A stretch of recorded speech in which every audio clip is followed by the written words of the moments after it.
좋아요, 구독! 이어서 9월의 증시 전략을 본격적으로 세워보도록 하겠습니다. 영승환 이사가 선정한 월가 주식 키워드 화면으로 먼저 확인해 보시죠. 9월의 주식 키워드 공개됐습니다. 최근 시장의 이목이 잭슨홀 미팅에 집중됐었죠. 파월 의장은 긴축의 의지를 재확인시켜주면서 우려감이 더욱 높아진 다음 달 FOMC에 대해서 살펴보겠고요. 이어서 시장의 주도주 태조 이방원과 다소 소외된 종목들의 향방, 그리고 마지막으로 최근 지속적으로 시장에 경고음을 울리는 유럽 에너지 위기와 중국의 부동산 이슈 선정해 주셨습니다. 네, 연승환 이사가 선정한 9월의 증시 키워드 확인해 보고 왔습니다. 하나씩 살펴보도록 하시죠. 먼저 이 파월 의장의 매파적인 발언을 쏟아냄에 따라서 이 큰 폭의 금리 인상 가능성 시사했는데요. 영준의 행보 어떻게 전망하십니까? 일단 지금 9월에 FOMC에서 지금 75bp, 그러니까 0.75% 인상 가능성이 조금 높아지지 않았나 이렇게 좀 보고 있는데, 물론 일각에서는 0.5% 얘기도 해요. 근데 어쨌든 이번에 75bp까지는 인상하는 건 우리가 좀 어느 정도 좀 열어놔야 될 것 같고요. 근데 이제 이번에 9월 FOMC에서만이 아니라 앞으로의 이제 금리 행보가 좀 중요할 것 같은데, 지금 사실 내년 하반기에는 금리 인하까지 얘기가 나올 정도로 좀 분위기가 괜찮았거든요. 근데 일단 이제 연준 의장의 연설을 통해서 그게 없어져 버렸죠. 그리고 물가 2% 갈 때까지 무조건 지금 금리 올리겠다. 이런 식의 이제 강경한 발언을 해버리다 보니까 참 이게 예측하기 좀 어려워진 것 같습니다. 근데 분명한 건 그거예요. 연준 의장도 얘기를 했던 게 데이터를 보고 판단을 하겠다. 그러니까 물가가 꺾이는 게 확실해지면요, 연준 의장도 속도 조절을 하겠다라는 식의 얘기를 한 거랑 똑같다고 보시면 좋을 것 같아요.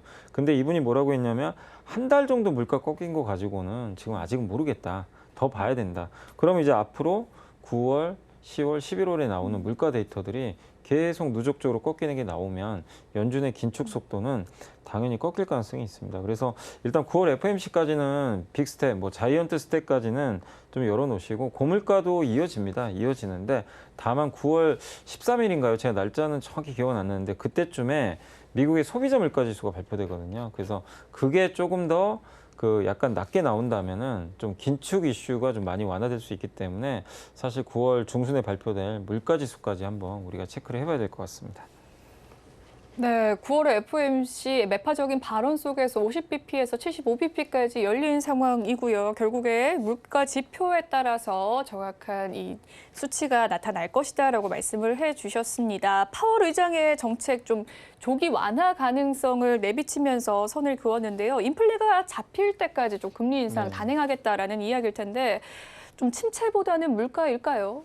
네, 일단은 물가로 보시는 게 좋겠습니다. 그러니까 지금 사실 침체로 생각을 했다면 물가 올리는데, 그러니까 금리 인상 얘기를 잘 안 꺼냈겠죠. 근데 이번에는 경기 얘기를 안 하고요, 그냥 인플레이션 얘기만 계속했습니다. 이 8분이란 짧은 시간 동안. 그래서 아주 간결한 메시지를 줬어요. 물가 잡겠다. 경기가 희생돼도 어쩔 수 없다. 당분간 고통 받아도 장기간의 긴축을 좀 시사를 했는데, 또 끝에 가서 폴 벌커 얘기를 했는데 1980년대 미국의 연준 의장인데 금리를 9%에서 19%까지 엄청나게 올린 사람으로 유명하죠. 그래서 그거를 이제 약간 비슷하게 좀 빗대서 얘기를 하다 보니까 시장이 놀랬죠. 이렇게 금리를 세게 올리려나? 근데 그때만 해도 사실 경기가 그때는 좀 살아날 국면이었거든요. 근데 지금은 경기가 약간 꺾이는 국면이에요. 그러다 보니까 파월 의장이 이거 너무 좀 악수를 둔 거 아니냐라는 얘기도 있는 게, 아니 보통 경기가 안 좋을 때는요, 금리 속도를 좀 조절을 해줘야 되거든요. 근데 일단 경기는 포기한 채 무조건 올리겠다고 하니까 이게 시장에는 어쨌든 쇼크로 받아들였던 거죠. 근데 어쨌든 아까 말씀드린 대로 지금 시장의 또 연준 의장의 관심사는 경기는 아직 좀 견딜만 하다고 보는 것 같아요. 앞으로는 모르겠지만 그러다 보니까 이제 금리 인상해가지고 물가 잡겠다. 여기에 초점을 맞추고 있는 것 같습니다. 그래서 여전히 시장은 일단 9월까지는 경제 지표는 좀 봐야 되겠지만 물가 지표에 계속 우리가 초점을 맞추고 시장을 좀 바라봐야 될 것 같습니다. 네, 역시나 좀 연준의 최대 관심사는 지금 경기보다는 물가다라고 이야기를 해주셨고, 물가를 잡겠다는 의지가 굉장한 것으로 보입니다. 그에 따라 좀 혼돈에 빠진 증시인데요. 우리 증시도 좀 잭슨홀 미팅의 후폭풍이 거치지 않은 모습입니다. 9월 FOMC 이후에 또 행방이 궁금한데 어떻게 전망하십니까? 물론 이제 저도 예측하기가 어려운 게, 이게 9월 FOMC 전까지는 좀 쉽진 않은 장은 이어질 것 같아요. 그러니까 박스권 장이라 그러죠. 전저점을 깨는 것보다는 오르면 한 2,500 좀 갔다가 또 또 내리면은 한 2,400선 요 레벨에서 좀 등락을 거듭할 것 같아요. 왜냐하면 이제 사람들이 데이터를 확인하고 싶거든요. 연준 의장처럼. 그러면 물가나 고용 지표 이런 것들이 차례로 나오는 걸 보고 그 지표에 따라서 증시의 좀 변동성은 좀 나올 것 같고, 그리고 그런 거에 따라서 미국 연준도 또 FOMC에서 금리를 결정할 가능성이 있기 때문에, 그래서 그 전까지는 여러분들이 좀 당분간은 좀 종목 장세가 지속된다 이렇게 생각해 주시고, 지수의 어떤 추세적인 상승은 일단 FOMC 이유가, 그러니까 FOMC가 좀 끝나야 가능하지 않을까 이렇게 보고 있습니다. 그래서 FOMC에서 우리가 예상한 정도, 그리고 물가가 좀 꺾이는 모습들, 이런 게 한 번 더 확인되면은 저는 FOMC가 끝나고 나서는 PBR 한 배죠. 2,530을 다시 돌파할 것 같은데, 어쨌든 중간 변수는 소비자 물가 지수입니다. 이게 또 우리가 안 좋게 나온다면은 또 시장에 충격을 좀 줄 수 있으니까, 그래서 그런 물가만 좀 급등하는 양상 아니면 FOMC 이후에는 좀 좋은 증시 흐름이 나오지 않을까라고 예상을 하고 있습니다. 네, 연준의 의장의 발언 속에서 또 투자자들 또한 관망세로 이 지표를 확인하고 싶은 마음이 클 것으로 또 사료가 됩니다. 이에 따라 또 중간 변수 소비자 물가 지수의 이 지표가 굉장히 중요한 상황이겠네요. 다음 키워드로 넘어가 보도록 하겠습니다. 주도주와 소외주의 향방인데요. 시장에 새로운 주도주로 등극한 최근에 태조, 이방원, 태양광과 조선, 2차 전지와 방산, 원전 관련주인데 매서운 상승세 보여주고 있습니다. 현 구간의 진입은 좀 어떻게 보시는지, 9월 역시 계속해서 상승세 이어갈 것이라고 보십니까? 이게 그러니까 물론 업황도 너무 좋은데 그 수급 문제가 있어요. 그러니까 이 업종을 대체할 업종이 지금 당장은 없어요. 그러니까 만약에 갑자기 분위기가 바뀌어서 삼성전자, 현대차가 급등을 하잖아요. 그럼 이쪽은 좀 무너지겠죠. 근데 지금은 그럴 환경이 아니잖아요. 그래서 당분간은 좀 9월 중순까지는 이 업종들이 주도를 하는데, 다만 이거는 이게 주도한다고 해서 이제 내가 한번 새롭게 투자해 볼까, 이건 또 다른 문제입니다. 왜냐하면 주가가 많이 올랐기 때문에. 그래서 좀 불편하거든요. 그러니까 지금 이쪽 섹터를 가지고 수익 나신 분들은 올해 상반기부터 좀 주가 안 갈 때 미리 좀 선점을 해 놓으신 분들이거든요. 사실 조선주만 해도요, 지금은 잘 가지만 한두 달 전만 해도 굉장히 안 좋았었거든요. 국제유가 부러질 때 한번 또 폭락도 했었고, 태양광도 그랬거든요.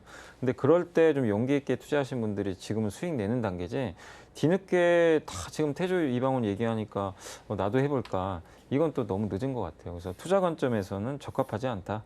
그래서 지금 당분간은 이쪽에서 내가 좀 짧게 하겠다, 그런 분들이야 가능하겠지만, 태조, 이방원 관련주를 이제 좀 장기 투자 해보겠다, 이건 좀 늦었기 때문에 차후에 조정이 좀 받을 때를 이용하는 게 낫다. 그래서 주가 자체는 좋겠지만 투자할 좀 매력은 좀 떨어진다, 이렇게 좀 보고 있습니다. 네, 대형주가 올라가면 좀 신주도주가 떨어질 거겠지만 앞으로는 좀 떨어질 가능성 크지는 않지만 이미 보유자의 영역이라고 말씀을 해주셨습니다. 조정 시에 좀 분할 매수로 접근하는 것이 좋지 않겠나라는 생각이 드네요. 주도주의 이야기 들어봤고요. 이번에는 소외주의 향방입니다. 최근에 삼성전자와 SK하이닉스 약세를 벗어나지 못하고 있는 상황인데요. 다소 소외된 반도체나 이 자동차주는 9월에 좀 부활 성공 가능성 어떻게 보십니까? 이게 좀 시간이 걸릴 네. 것 같아요. 예, 그러니까 저도 좀 빨리 갔으면 좋겠는데 좀 답답하긴 합니다. 그러니까 뭔가 좀 될 만하면 하나씩 뭐가 안 좋은 뉴스들이 나오고, 또 거기다가 또 한 가지 약간 부담스러운 게 오늘도 뉴스에 나왔는데, 그 애플이 그 중국의 YMTC라는 회사의 그 낸드 플래시를 이거 아이폰 14에 채택한다는 얘기가 하나 들렸더라고요. 기사가. 그럼 중국이 이렇게 또 잘하는 건가? 낸드 쪽은 또 우리나라 하이닉스도 지금 계속해서 점유율을 높이려고 하는데, 중국이 끼어들면은 좀 상대적으로 좀 피해를 볼 수가 있거든요. 근데 이거는 아직은 더 확인해 봐야 되겠죠. 그래서 이런 좀 이슈들까지 좀 나오다 보니까 주가가 더 부진하게 움직이는 것 같습니다. 근데 사실 그런 것보다 지금 더 중요한 거는 어쨌든 경기에 대한 전망인데, 그래도 제가 FOMC 이후에는 좀 한번 기대감을 가져보자라고 좀 자꾸 말씀을 드리는 이유가, 일단 이 기업들이, 그러니까 특히 이제 우리나라의 반도체 같은 경우는 중국의 소비가 정말 중요하거든요. 근데 우리나라 반도체 수출 대부분이 중국 쪽으로 가요. 근데 중국이 지금 스마트폰도 안 되죠, PC도 안 되죠. 소비가 다 주고 있습니다. 그래서 요즘에 뭐 하죠? 부양책을 막 쓴단 말이에요. 근데 부양책을 써주면 실제 이렇게 부양 강도가 높아지면요, 중국의 소비가 과거에도 증가했던 경험들이 좀 있습니다. 그러면 적어도 9월 말 아니면은 어쨌든 그 10월, 11월로 갈수록 지금보다는 중국 경기가 좀 회복될 가능성이 있거든요. 그럼 반도체도 그런 부분들을 저는 반영할 수 있다고 보고요. 실제 반도체 주가가 중국의 유동성 증가율과 되게 밀접하게 움직여요. 그래서 저는 지금 상황에서 너무 희망은 버리지 말자. FOMC 이후로는 한번 상승세 전환하지 않을까 이렇게 보고 있고, 그리고 고환율도 좋은 거죠. 왜냐하면 수출주기 때문에 환율이 이렇게 높은 레벨로 유지가 되면 실적도 예상보다는 잘 나올 가능성이 있으니까요. 이런 부분에서 당장은 좀 답답하겠지만 자동차 반도체주들 조금 뭐 이게 특히 반도체 좀 잘 이겨내 보자라는 그런 말씀을 드리고 싶습니다. 네, 자동차와 반도체의 반등 전망에 대해서 이야기를 해주셨는데 역시나 수출과 밀접한 또 중국과의 관련이 컸습니다. 반도체 증가와 또 중국의 유동성 증가가 같은 흐름이라고 말씀을 해주셨는데요. 계속해서 중국이 부양책을 펴내고 있는 만큼 빠르면 9월 말쯤 또 하반기에는 소폭이 오르지 않을까라는 긍정적인 전망 내미쳐 주셨습니다. 그렇다면 주도주와 다소 소외된 자동차 반도체 섹터 중에서는 어떤 섹터에 우선적으로 접근을 해보면 좋을까요? 일단 뭐 어쨌든 단기적으로야 이쪽 태조 이방원 섹터가 훨씬 낫겠죠, 당연히. 그렇지만 우리가 투자를 뭐 이렇게 뭐 트레이딩하거나 짧게 하는 게 아니라면 투자 관점에서 좀 본다면은 역시 소외된 기업에서 우리가 기회를 찾아야 될 것 같아요. 그러니까 나의 계좌를 크게 불려줄 그런 뭐 섹터나 이런 거는 주가가 이미 올라가 있는 데선 되게 어렵거든요. 근데 남들이 지금 아직은 관심이 없고 안 좋게 보고 아마 그런 경험들 많이 해보셨을 거예요. 당장은 안 좋을 수 있지만 결국엔 그런 소외된 섹터에서 큰 상승들이 많이 나왔던 것 같고요. 사실 작년에 메타버스 기억하시겠지만 게임주가 가기 전에 얼마나 못 갔습니까? 굉장히 소외받았거든요. 근데 어느 계기가 생기니까 주가 급등한 건데 그런 것처럼 저는 지금 소외된, 특히 아까 말씀드렸지만 반도체, 자동차도 충분히 모멘텀들은 있어요. 근데 그게 아직은 발현이 안 됐던 거죠. 그래서 지금은 반도체라든가 자동차 같은 그런 소외주 쪽 비중을 천천히, 그러니까 오히려 이렇게 급락하는 장이 투자하기는 더 좋습니다. 이게 오르는 날은 또 쫓아가야 되거든요. 그래서 이런 급락장을 이용해서 비중을 늘려가시고, 그리고 아까 태양광, 조선, 2차 전지, 뭐 방산, 원전 같은 태조 이방원으로 대표되는 이런 섹터는 장기 투자 시기는 좀 늦었기 때문에 단기로만 좀 트레이딩 관점에서 대응을 해주시면 좀 좋을 것 같고, 그리고 반도체, 자동차 말고도 사실 또 되게 많이 있어요. 소외주들 보면은 지금 뭐 금융주도 있을 거고, 특히 고배당주들도 지금 배당 수익률이 굉장히 높거든요. 뭐 은행주 같은 경우에 해도 8%, 증권주도 6% 이상 이렇게 나오는데 연말에 가면 또 배당 얘기가 나올 거예요. 그래서 지금 소외받고 있는 그런 어떤 그 금융주 같은 고배당주에 대해서도 여러분들이 한번 관심을 가져보시면 좋을 것 같습니다.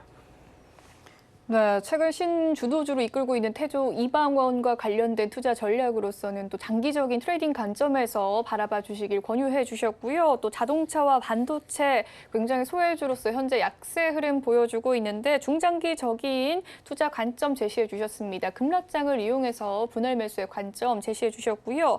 소외받는 또 다른 금융주, 고배당 관련주로서 연말 배당을 노려보면서 또 투자하는 것이 적합하겠다라는 말씀까지 덧붙여 주셨습니다. 마지막 키워드 넘어가 보도록 하죠. 글로벌 경제를 향해서 돌진하고 있는 회색의 코뿔소, 바로 유럽의 에너지 위기와 중국의 부동산 시장 침체 이슈에 관한 이야기입니다. 먼저 유럽의 에너지 이슈, 특히나 천연가스 가격이 역대 최고가에 근접하고 있습니다. 대외적인 악재도 겹치면서 상황이 몹시 악화됐다고요. 네, 지금 뭐 상황이 그렇게 좋은 편은 아니죠. 그러니까 그리고 또 이번 주 수요일부터 러시아가 노드 스트림 1을 이제 가동을 중단한다 그러더라고요. 이게 이제 이걸 통해서 러시아가 파이프라인으로 독일에 직접 보내죠. 이걸 3일간 일단은 중단한대요. 근데 이제 시장이 왜 두려워하냐면 3일이 아니라 더 연장되면 어떡할까? 이 우려가 있어요. 왜냐하면 지금 독일도 그렇고 그 유럽 같은 경우는 좀 천연가스 구하기가 쉽지가 않잖아요. 그래서 이런 부분에서 러시아마저도 공급을 중단해버리면 위기가 커지겠죠. 근데 그리고 그 상황에서 또 가뭄까지 좀 지속이 되다 보니까 이상기후 현상들이 좀 펼쳐졌던 거죠. 그래서 라인강 수위가 굉장히 뭐 바닥을 드러낼 정도로 낮아져 있었고 지금은 좀 진정됐대요. 그렇지만 한때 굉장히 좀 위험했었고 그런 여러 가지 이슈들이 생기다 보니까 사실 이제 유럽의 여러 나라들이 있잖아요. 영국도 있고 프랑스도 있고 독일도 있고 이탈리아도 있는데 지금 제일 큰 타격을 받은 나라는 독일입니다. 왜냐하면 독일은 메르켈 총리가 있을 때 러시아랑 굉장히 사이가 좋았죠. 그래서 파이프라인 통해서 값싸게 받았어요. 근데 그게 지금 부메랑이 되고 있어요. 그러다 보니까 다른 나라보다 경쟁력이 높았다가 지금 반대급부로 전기요금이 급등하고 있습니다. 그래서 독일이 좀 자체만 봐도 좀 크지만 독일 경제가 차지하는 비중이 너무나 크잖아요, 유럽에서. 이게 이제 유로화의 약세 요인이 됐던 거죠. 그래서 독일이 좀 빨리 살아나야 될 텐데 이런 여러 가지 아직 불편한 이슈들이 좀 남아 있다 보니까 시장에서는 아직까지는 좀 유럽 문제에 대해서는 좀 긴장을 하면서 좀 지켜보고 있는 그런 상황인 것 같습니다. 네, 계속해서 좀 불안정한 천연가스 수급으로 인해서 유로화 약세가 좀 우려되는 상황인데요. 국내 증시에는 부담이 되지 않을까 걱정입니다. 유럽발 천연가스 위기와 국내 증시에 미칠 영향 어떻습니까? 이게 어쨌든 유럽이 안 좋으면요, 우리나라 증시가 유로화에 거의 똑같이 가요. 그러니까 유로화가 떨어지면 같이 떨어지고 오르면, 그러니까 이 얘기는 뭐냐면 달러랑 반대로 간다는 얘기죠.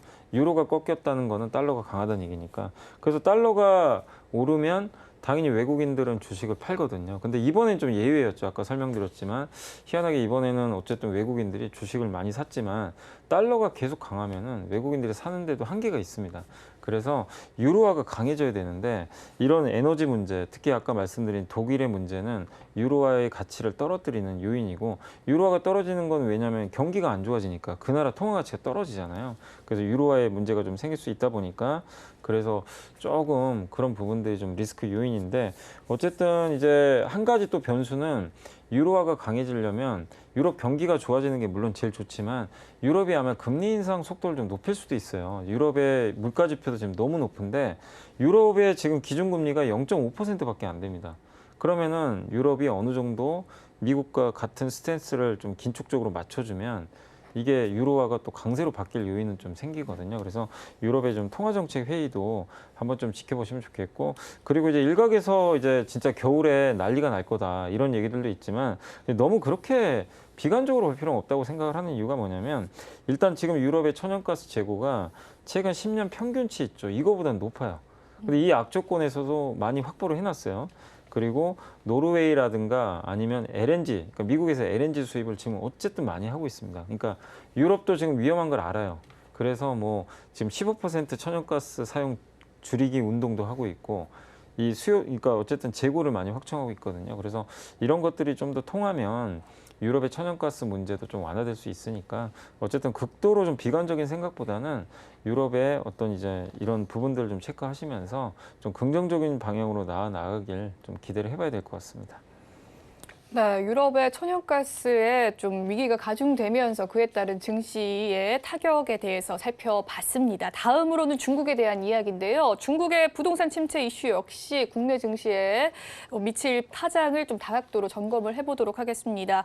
경제 위기에 직면한 중국 당국이 추가 부양책 계속해서 펴내고 있는데 이번 부양책 게임 체인저로 작용할 수 있을까요? 작용했으면 좋겠는데 참 힘드네요, 이게. 작용을 잘 안 하는 것 같아요, 시장 분위기만 보면. 근데 일단 전 충분히 가능하다고 보는 게, 이게 금액이 적은 돈이 아니잖아요. 1,300조나 되니까. 그리고 그동안 사실 우리가 중국 시장에 대해서 약간 그 아쉬웠던 게, 부양책을 쓴다 하는데 뭐가 안 나와요. 금리 인하 조금 하고 그 정도에서 끝나버렸어요. 그리고 뭐 지방 정부 쪽 방문해가지고 막 독려하고 요 정도인데, 근데 이번에 아예 1,300조 원 규모로 그냥 아예 언급이 나와버렸죠. 구체적인 액수가 나왔다는 거는 이제 본격적으로 집행을 하겠다는 얘기랑 똑같기 때문에 이번에 부양책은 좀 한번 의미가 있지 않나 이렇게 보여지고, 제로 코로나 정책 때문에 그리고 사실 적극적으로 못했던 것도 있는데 이걸 시동을 건다는 건 중국의 제로 코로나 정책이 좀 완화되기 시작했다라는 그런 또 증거일 수 있기 때문에 한번 이번 부양책에 대해서 우리가 한번 기대감을 좀 가져봐야 될 것 같습니다. 네, 추가 부양책을 발표한 중국에 대해서는 이제는 좀 기대감을 가져볼 차례다라고 말씀을 해주셨습니다. 그럼 앞서 좀 선정해주신 키워드에 염승환 이사님의 촉이 가동될 시간입니다. 9월에 시장에 좀 붐업시킬 업종, 어떤 업종이 있을지 궁금한데요. 다음 달은 어떤 업종이 주가 상승을 견인할 수 있을지 9월의 투자 전략 제시해 주시죠. 저는 물론 이제 단기적으로 보면 여기서 태저브 이방원 해야 될 것 같습니다. 이게 더 네. 좋을 수 있는데, 네. 그러나 그건 너무 단기적인 시각이고, 9월 아마 이제 그 물가지수가 중순에 발표되니까 그걸 계기로 해서 그 전까지는 어쩔 수 없이요, 기존 주도주인 정책 수혜주가 좀 강할 것 같고 그 다음에 그게 어느 정도 끝나고 나서 FOMC 좀 지나고 나면은 아까 말씀드린 소외주들도 한 번에 반등은 나올 것 같아요. 그래서 저는 뭐 아까도 설명드렸지만 반도체 뭐 지금은 9월에 못 갈 수도 있습니다만은 내년까지 좀 염두에 두고 좀 안 좋을 때 좀 비중을 늘려보는 전략 좀 필요하다고 보고 있고 또 모빌리티 있잖아요. 아까 제가 자동차 말씀드렸지만 자동차에서 이제 중요해지는 게 지금 자동차가 지금은 아직은 엔진이라든가 기계식 부품이 많아요. 근데 전기차로 바뀌면 어떻게 되죠?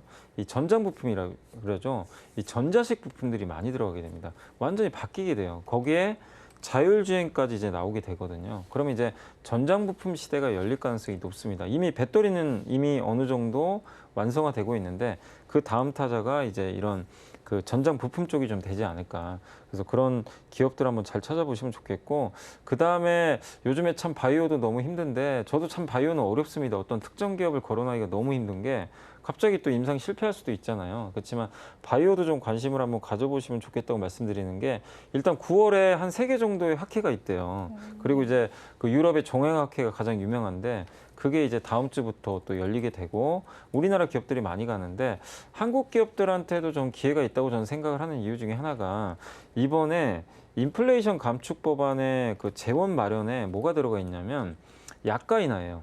그러니까 미국의 신약의 약가를 좀 낮춰가지고 미국의 그 건보료 재정을 좀 약간 완화시키겠다. 그럼 무슨 얘기냐면 거기서 돈을 좀 약간 확보하겠다는 거예요. 약가를 낮춰서 확보된 이제 재정, 이 돈을 가지고 인플레 이 감축 법안의 투자 재원으로 쓰겠다는 건데 그러면 미국의 큰 제약사 입장에서 무슨 생각이 드냐면 이게 이제 앞으로 수익성이 안 좋아질 수밖에 없거든요. 그러면 더더욱 자기네가 직접 만드는 것보다는 외주를 많이 줄 겁니다. 이게 임상을 대신 해주거나 아니면 우리나라의 그런 바이오 회사들 중에서 똘똘한 신약 후보 물질이 있으면 그거를 자기네가 개발하면 시간이 많이 걸리거든요. 아예 사오는 거죠. 흔히 라이센스아웃, 기술 수출이라고 하는데 이게 지난 몇 년간은 완전히 묻혀 있었죠. 지금 시장에서도 아무도 관심도 없고 한데 이런 이슈들이 이제는 좀 이런 법안 때문에 또 나올 수 있으니까 그래서 뭐 기업은 좀 어렵지만 어쨌든 바이오주들도 좀 한번 여러분들이 뭐 ETF도 괜찮으니까요. 한번 관심을 가져보는 전략은 좀 필요할 것 같습니다.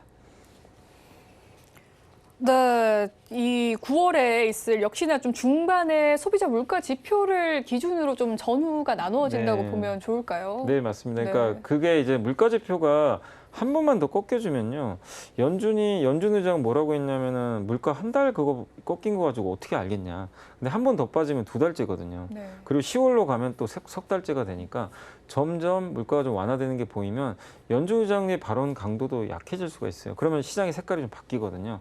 그동안 못 올랐던 기업들이 또 반대 방향으로 갈 수도 있는 거죠. 그래서 일단 그 전까지는 아직 우리가 알 수가 없기 때문에 기존의 주도주를 이길 만한 지금 업종이 별로 안 보입니다. 수급은 더 쏠리겠죠. 네. 그래서 기존의 주도주가 좀 세겠지만 그 이후에는 좀 분위기가 바뀔 수 있다는 거 염두에 두시고 그리고 항상 투자하실 때 너무 좀 한 달도 좋지만 지금 어차피 투자하신다면 시선은 올해 연말이나 내년까지 염두를 한번 해두시고 포트폴리오에 그런 것들을 한번 녹여내는 한번 그 전략을 이번 물론 좀 8월달, 9월달 초까지 좀 힘들겠지만 그렇게 한번 좀 시야를 넓혀서 대응하시면 좋을 것 같습니다. 좋아요, 구독!